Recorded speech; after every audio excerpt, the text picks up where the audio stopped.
Hello and welcome to another exciting episode of Changing Unbelief to Belief is Simple. My name's Jeff Little. This is part 2.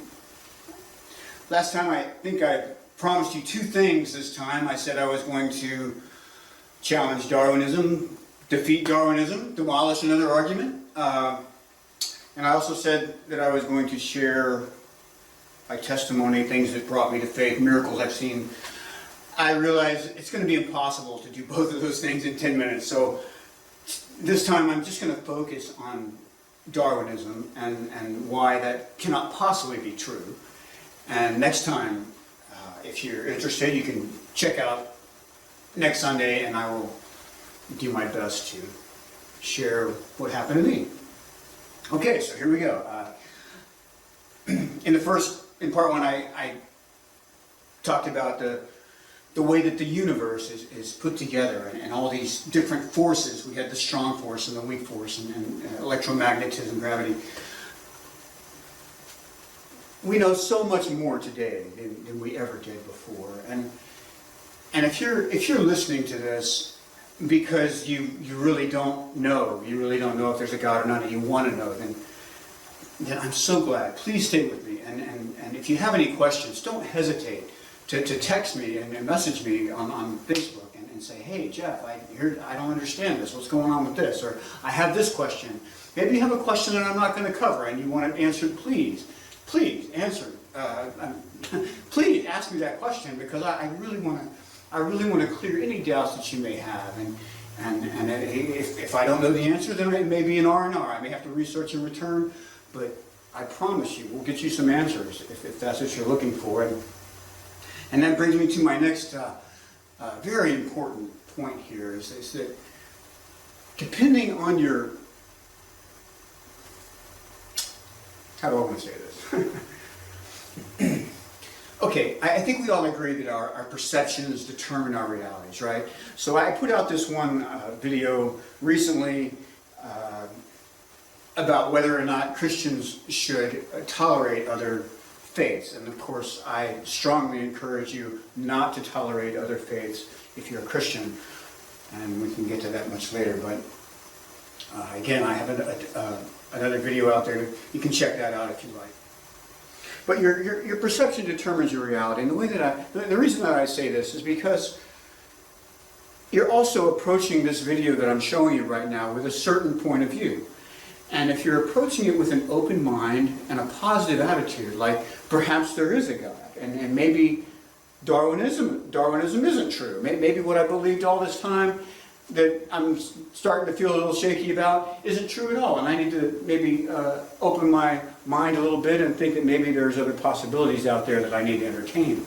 So that's one way to look at this video. But on the other hand, maybe you're a skeptic. Maybe you're approaching this video with a completely contrary attitude. You don't have an open mind. You're not receptive to the idea that there is a God. You just want to make sure that whatever you believe has been right the whole time, and you're going to discredit whatever I say. You're not approaching it with an open mind or a positive attitude. You're actually approaching it with the exact opposite, with a negative attitude. And in which case, it doesn't really matter what I say to you. And you can just turn this video off now, because it doesn't matter what I say. You're going to doubt it, right? Your purpose here, the reason you're watching the video, is to doubt it. So why even bother to continue going on? You can't find God in doubts. You have to abide in faith, and faith is the exact opposite of doubt. It's just the way things are. It's just faith is the opposite of doubt. I mean, light is the opposite of dark, right? I mean, black opposite of white. Okay. Dichotomies. We have those in life, and that's what this is. And so if you're on this far extreme dichotomy, like, Jeff, it doesn't matter what you say, I'm going to keep doing whatever I want to do, you're not going to tell me what to do, I'm going to live my own life, I'm not going to believe anything that you say. Okay. Hey, God bless you. I hope you find the Lord someday. And, now's not the time, clearly. However, if you do want to know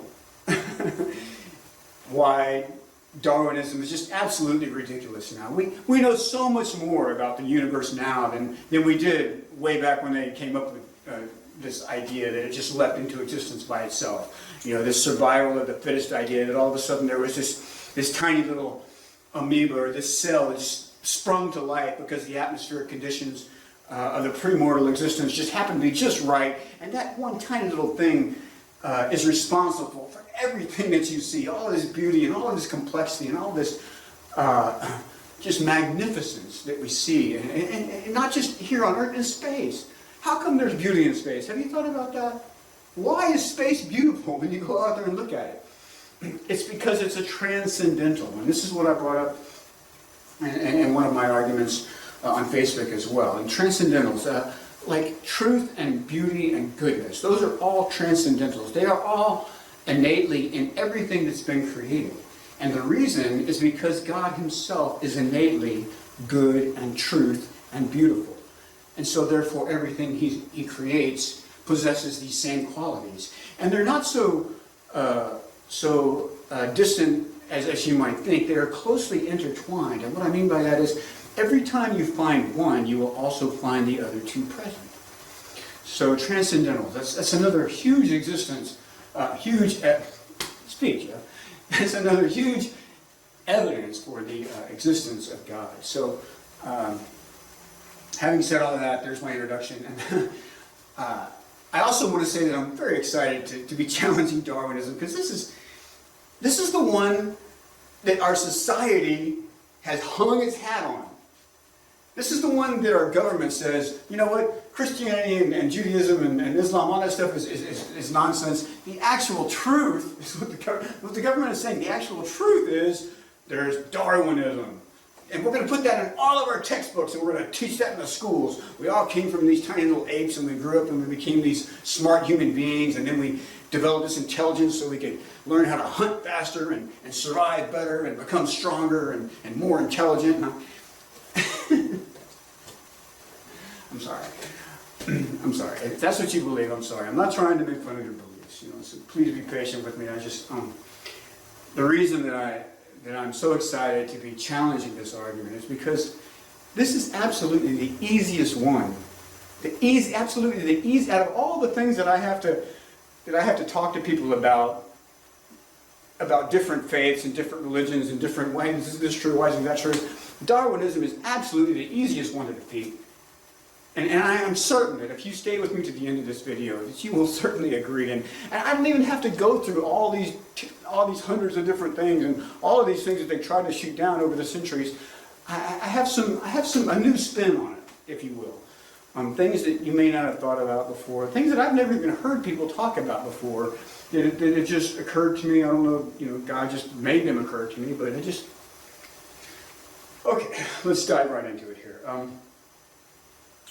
The evil one also prefers that you choose Darwinism, just like the government does. Well, why do you think that is? Why is the government and the devil both in on the conspiracy? I mean, which explains why it's so believable, because Satan is the father of lies. And so, they put this really huge lie out there, and they say, this is definitely the way that it is. And we're going to prove it. We're going to put it in our textbooks, and we're going to insist that you follow that idea, and we're going to kick out any other idea out of school, right? Why do they want to do that? Why do they want you to believe Darwinism instead of anything else? Why didn't they choose Buddhism? Why didn't they make Buddhism the universal religion? Or why didn't they make, I don't know, Druidism? It doesn't even matter which one you pick. The reason that they want you to choose Darwinism, because if you just believe that the earth sprung into existence by itself, you don't have to be accountable to anything. You have free reign to disobey, and therefore need government, right? So, if you have free reign to make your own decisions, you don't have some conscience weighing down on you all the time saying, no, this is the right thing to do, you need to do this. If you can just dismiss that conscience altogether and say, hey, it's all about me, and my world is about the decisions that I make. My future happiness is determined on the decisions that I make now, so I'm going to make whatever decisions are going to bring me the most money and the most happiness and the most wealth and the most pleasure. And that logic is just so self-destructive. The point I'm trying to make is they want you to believe Darwinism, because then you're going to need to be controlled. You're going to, and other people like you will need to be controlled. If everybody around you believes in Darwinism, What's to stop them from just going on some mad killing frenzy? And nothing, because we see it all the time, right? Guys go to stadiums and just open fire and just, plow some guys down. Or maybe some guy decides to poison a well, or some guy decides to create some kind of COVID-19 virus and wipe out millions. They want you to believe in Darwinism because it is unbridled. Okay? It's unbridled. They want you to disobey because it increases your need for them. And the evil one wants you to disobey because it guarantees that you will go to him.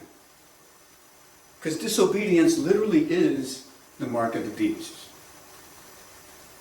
Please don't miss that point. Disobedience to God, not to anything else, but to the Word of God. God says, here's all your commands.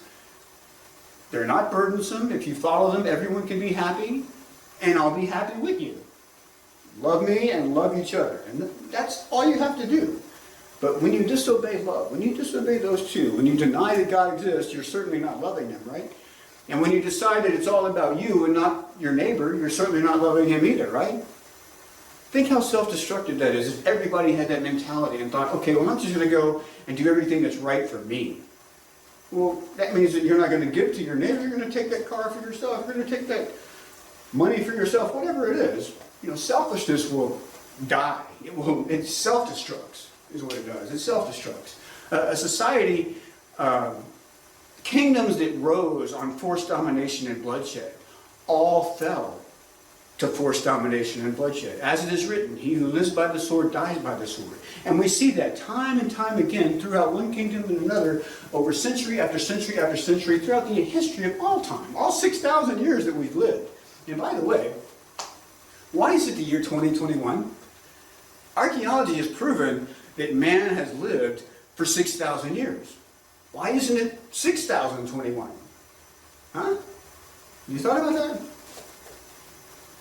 It's because when the Lord God was born, when God came to earth and made himself into man's image to correct our mistake, it was such a significant event in history that they literally changed the way that we record time. And how come that's universally recognized over the entire globe, and yet everybody on the globe, except for the Christians, want to deny that Jesus is God? How come you were okay with changing the time, the way that we record time, but you're not okay with Jesus being God now? Well, it's because the Puritans, who gained all that work ethic and left the persecution and the Catholic evils to come over and start the Protestant church and be a free nation again, they had this Puritan work ethic and they worked real hard and they accomplished all these things for you. And they didn't doubt for a second that it was about God, and that's why the very First Amendment, the one that guarantees you the freedom of speech, it's the exact same amendment that says that there's not going to be any establishment, the government's not going to require any establishment of religion, nor will they be able to prohibit the practice thereof. So the freedom of religion became the freedom from religion, is what happened. All right. So again, we know a tremendous amount about the way that the universe was designed, and we know now that our reality determines our perception. So it's very important that we know what we believe, what we believe about how the universe came into existence. Ultimate reality, we need to understand what that is, where it comes from. So the design argument. So let's start on an easy one here. My car has the check engine light on right now. Okay, and I don't have a clue exactly what's causing that. Now I had the code run, and they told me, well, it has something to do with this, but that doesn't tell me, okay, here's exactly what I need to do to fix the car. Now that car is extremely, I'm not a mechanic. I know a lot about cars. I can change oil myself. I can change the radiator, but I can do a lot on a car. Probably can do a great job by myself. But when it comes to a check engine light, I'm going to have to take it in somewhere, and they're going to have to help me because I don't have the tools or the knowledge or the understanding of the way that my engine was put together in order to be able to troubleshoot it well enough to pinpoint exactly what's causing that to happen and remove the problem so that the light will go off and I'll be free to drive as far as I want again. So that car is extremely complex, right? It's extremely well designed. It's extremely complex. It has all kinds of parts. We can look at a car and clearly we can see that it is a product of design, of intelligence.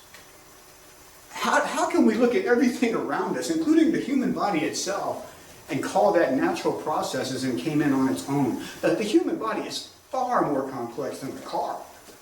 Far more complex. I mean, just a single cell in the human body, one single cell, is far more complex. That was Michael Behe's argument against Darwinism, by the way. There's something called Darwin's Black Box, written by Michael Behe. He was a chemist, and Michael Behe put under a microscope a human cell, and he said, let me take a look at a cell, exactly what it is. And of course, we got our microscopes got better and better over the years, and eventually they had these really super powerful ones, and so they could really look inside of a cell and see what was going on there, right? And he sees something called a bacteria flagellum. A bacteria flagellum, F-L-A-G-G-I-U-M, I think. Bacteria flagellum. Basically, this is a machine that helps keep your cells efficient. You know, cleans them out, keeps them running well, and you look at it, and a bacteria flagellum has like more than 30 moving parts. One single tiny part of this one single human cell, this one tiny little organism that's present in all the cells, the bacteria flagellum, has more than 30 moving parts. And if you remove any one of those parts, then no more bacteria flagellum. And so the analogy that he likes to use is the mousetrap analogy and an idea called irreducible complexity. So if you took a mousetrap and you looked at it, you have this base, and then you have this catch, and you have this spring, and you have this latch, and this little place where you put the bait on. And if you take away, there's 5 parts to a mousetrap, and if you pull any one of those 5 parts out, if you take the spring out, if you take the base away, it doesn't matter which part you remove. If you take away any of those 5 parts, then no more mousetrap. No more mousetrap. And so the idea of Darwinism, the way that it works is that a cell needs something in order to do something. So it builds upon another thing, and it builds upon another thing, and it builds upon another thing. So each thing gives it a new ability and allows it to continue to thrive and get better and better and better. The survival of the fittest, the survival of the cell. It needs this, and so therefore it just got to, okay, well I need this thing to make this next step.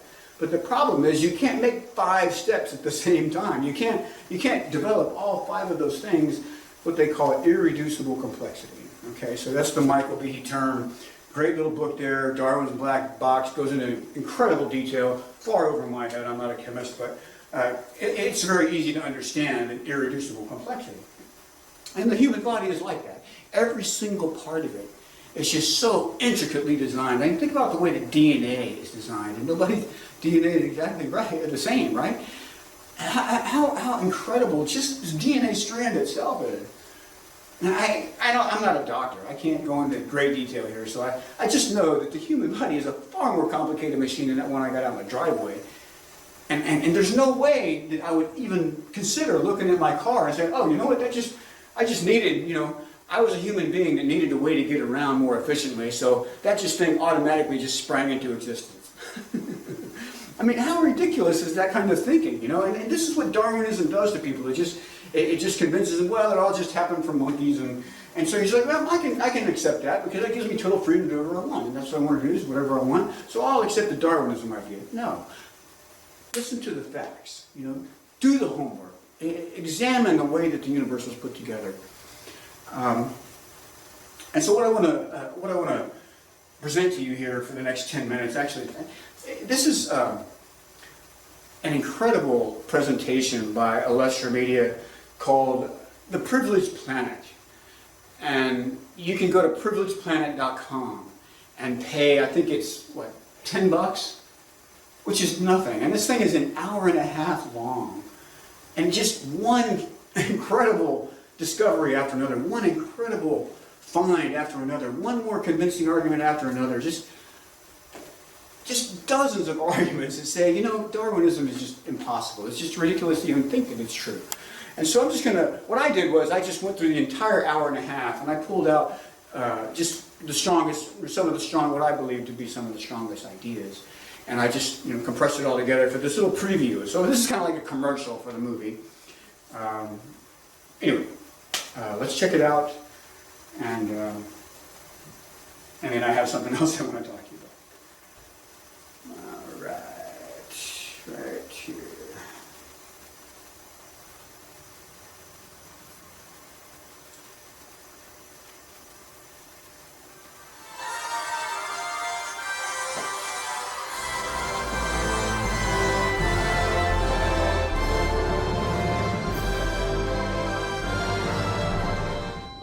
The mystery of the Earth's significance in the universe has challenged philosophy and science for more than 2,000 years. Early perceptions were shaped by the work of the Greek scholars Aristotle and Ptolemy. They taught that the Earth sat motionless in the center of the heavens while the moon, sun, and other stars and planets revolved around it. This geocentric view was the foundation of Western cosmology for 18 centuries. The idea of the moving Earth seemed to violate some fundamental principle, but Copernicus somehow had the mental power to imagine what even to him seemed absurd. So he thought the impossible. The Earth moves. And once you imagine the Earth moving instead of the sun, the mathematics of that cosmic machine started to make sense.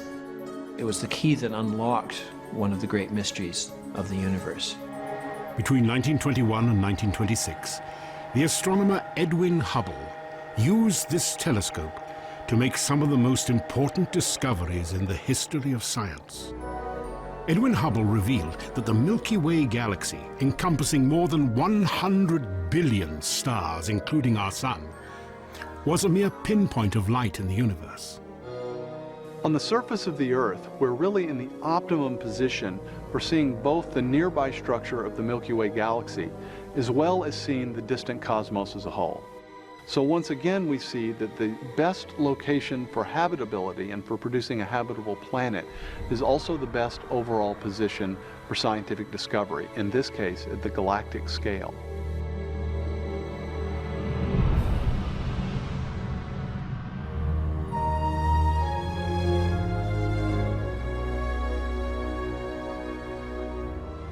The spectacular progress of modern astronomy and physics is the product of a universe accessible to the human eye and mind. It is a universe governed by laws and forces that literally hold our planet Earth and the entire cosmos together, and are finely calibrated to allow for both complex life and scientific discovery. If you didn't have something like gravity that hold matter together, you would never get planets, you wouldn't get stars, you wouldn't get any complex organisms. If you didn't have the strong nuclear force, there would be nothing to hold protons and neutrons together in the nucleus. And so you wouldn't have any atoms, so no chemistry. If you didn't have the electromagnetic force, you would have no bonding between chemicals. You would have no light. And the list goes on. So you need all these sorts of fundamental principles have to be in place in order for life to occur. Wipe out one of those principles, wipe out one of those laws, no life. If you're to take the basic fundamental constants of nature and you were to change these even slightly, or you were to pick their values at random, you would almost never get a universe that would be habitable in any sort of way. That is, you couldn't have galaxies, you couldn't have planets, you couldn't have complex biological organisms if these fundamental constants were even slightly different, slightly stronger, slightly weaker than they actually are in this universe. That's the idea of fine-tuning. To better appreciate this concept, imagine a machine able to control the strengths of each of the physical constants. If you changed, even slightly from its current setting, the strength of any one of these fundamental forces, such as gravity, the impact on complex life would be catastrophic. If you increased it by a little bit, no large-scale life forms could exist. Anything that was more than the size of a pea would be completely crushed. So you might be able to get life of a very, very primitive sort, such as bacteria, but you could never get conscious observers. This is one of a long list of properties in underlying physics that seem to be prerequisites for a universe with life. For example, the strengths of the other forces are all important, the masses of the various subatomic particles. If all of these things were even a little bit different, then life, certainly life as we know it, could not exist. These forces and constants are another example of the correlation between life and discovery. For not only are they finely tuned for our existence, they can also be understood. It's remarkable how well the laws work. And not only that, it's remarkable how simple they are. And that also is related to the discoverability of the laws. Albert Einstein wrote, "I have deep faith that the principles of the universe will be both beautiful and simple." For nearly 400 years, scientists have discovered an elegant simplicity in the mathematical equations that express and unlock the laws of the cosmos. It's been said that many of the most important theories in theoretical physics can be written on a single sheet of paper. And this, I think, ought to be considered surprising, that such a simple formula or equation could have such far-reaching applications to a very complicated and very large universe. What you have is a universe that is not only finely tuned for life to occur, but also has a beautiful, elegant mathematical structure, and a structure such that we can discover that structure. Most scientists just take it for granted that the world is both ordered and intelligible. And the intelligible part I find really quite extraordinary, because it's one thing to accept that the universe is ordered, but ordered in a way that human beings are capable of understanding is an extraordinary thing. And so the question naturally arises, what is the explanation for that? Many who have pondered this mystery of an intelligible universe argue that it cannot be easily explained away. From naturalistic assumptions, you would not expect the universe to be understandable by human reason. After all, within the standard naturalistic story, human reason was developed to be able to hunt prey, get around in the everyday world, attract mates. We have certain skills, for example, we can jump streams and catch falling apples and so on, which are necessary to getting by in the world. But why is it that we also have the ability to discern, for example, what's going on inside atoms or inside black holes? These are completely outside the domain of everyday experience, totally surplus to requirements, not at all necessary for good Darwinian survival. Discoverability of the universe is something we didn't need for our existence. It's something additional to it. It seems then that whatever the source of the universe is, it intended that it contain observers who can discover. You put observers in the best places for observing. That is, if you're going to do things intelligently, that's what you do. The nature of our planet, the nature of its atmosphere, the location in the solar system, the type of solar system it's in, even the type of star that we're around and the location within the galaxy are optimal for making a wide range of scientific discoveries.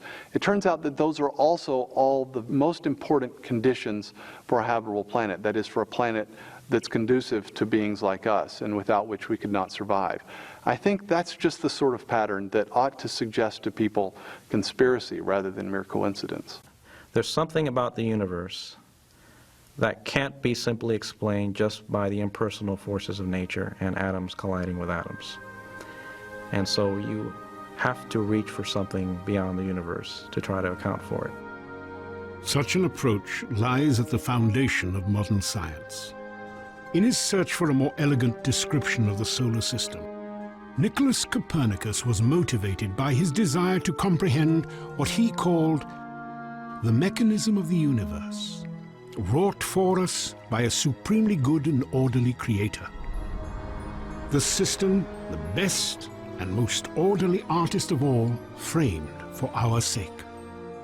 And so he imagined this analogy of a workman, a craftsman, making something that worked well and was beautiful. And that analogy, it wasn't one of his conclusions. That analogy was one of his assumptions. The founders of modern science, like Copernicus and Kepler and Galileo and Newton himself, believed that the universe was the product of a mind, that it was intelligible to beings like ourselves because the universe itself was the product of an intelligent being. They were driven by this notion that this was essentially a theological quest. They were uncovering God's handiwork in the way the world worked.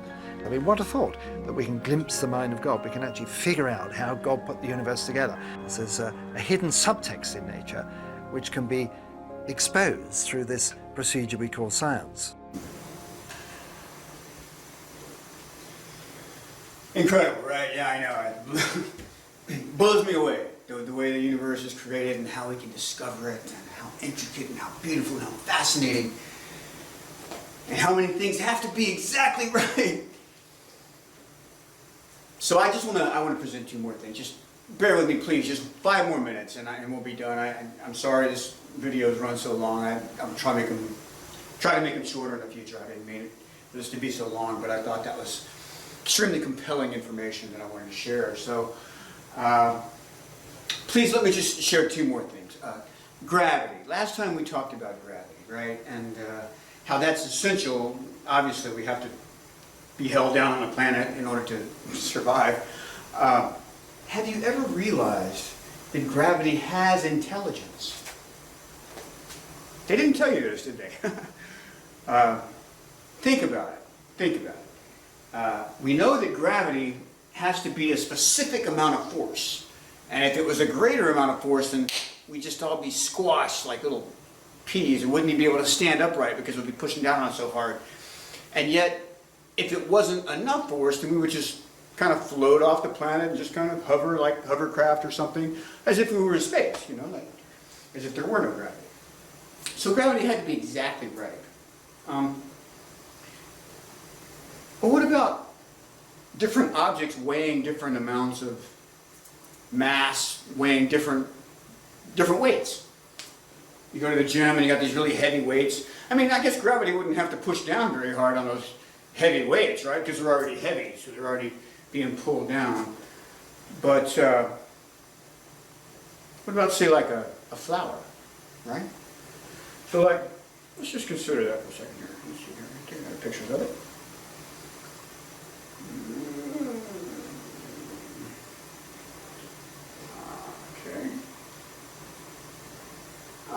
Okay, there we go. Check it out. A dandelion, huh? Dandelion. It's so delicate, so light. And yet, the same gravity pushes down on that pushes down on a 2-ton, a 40-ton vehicle for that matter. You know, 18-wheelers can weigh up to 80,000 pounds legally. I mean, they can weigh a lot more than that, but legally they can drive on the road and quite frequently do it, 80,000 pounds. The same gravity pushes down on an 80,000 pound vehicle that pushes down on that flower right there. How does gravity know? It's like gravity is smart enough to figure it out. It's like gravity is only going to push down on the object in proportion to what that object is, huh? How about that? Intelligent gravity. That's pretty mind-blowing, right? We can do better. Check this out. There's this wonderful little something called God's Pharmacy. There's my praise songs. Father, we adore you. God's Pharmacy. Now, it has been argued that God has designed the world before he made human beings. If the Bible is true, then human beings were the last thing that he made. So he made all this other stuff, vegetation, habitation, plants, animals, and all this other stuff. But he made it in such a way that it would glorify him and his creations. And what is the capstone of his creation? What was the epitome of God's creation? You know, what was the icing on the cake? What was the grand finale, if you will? Us. We ourselves are the grand finale of God's creation. We are created in God's own image, huh? Nothing else is. Nothing else has the intelligence that we have. Nothing else has the free will, the conscience that we have. nor do they need to, because they didn't violate the tree of good and evil. They didn't get the knowledge of good and evil and have the choice of free will to disobey God or not. But lo and behold, God gave us that free will, that beautiful choice to be with him or not. And that's what makes choosing to be with him so valuable, because we could have chosen not to.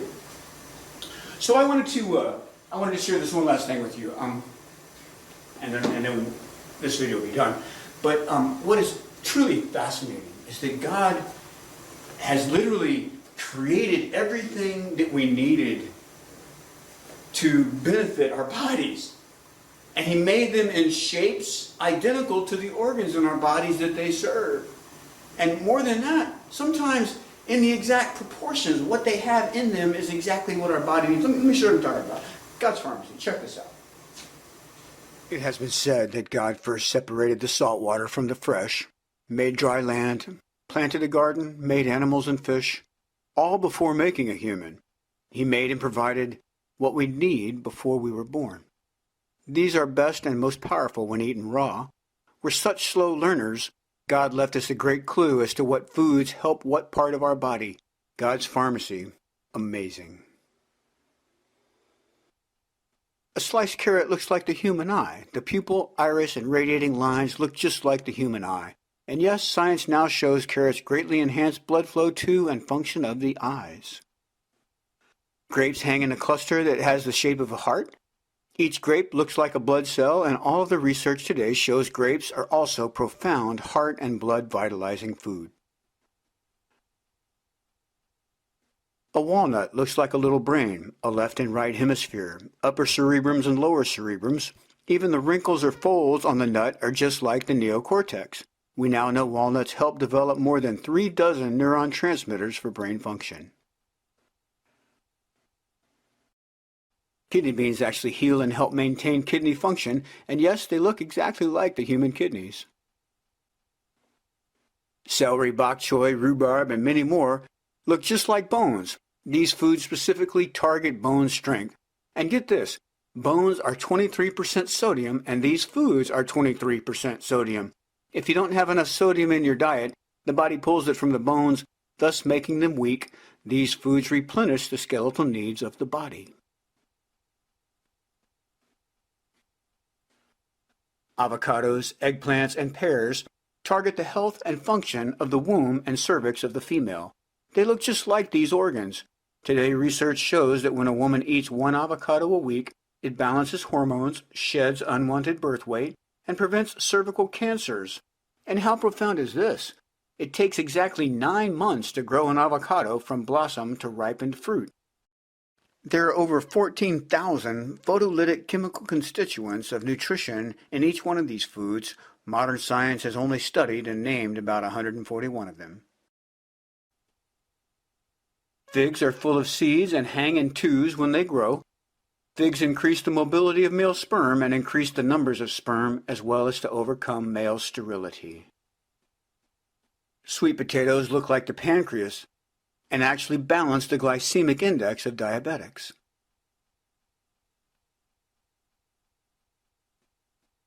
Olives assist the health and function of the ovaries.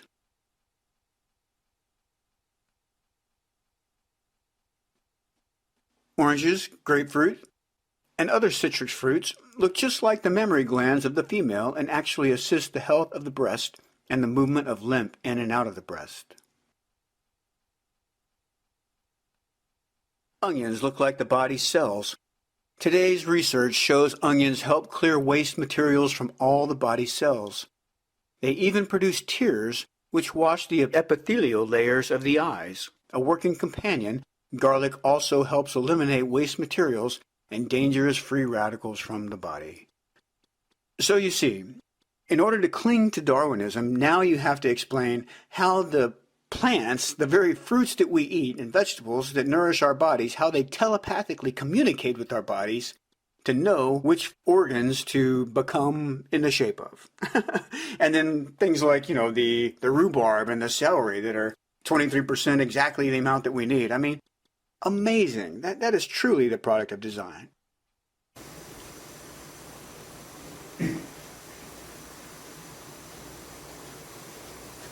Blows your mind, right? I know, me too. So, thank you so much for watching this video.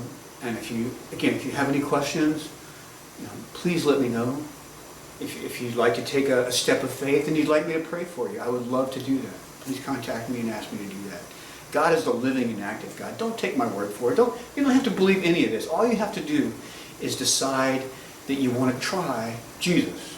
Try Jesus. That's it.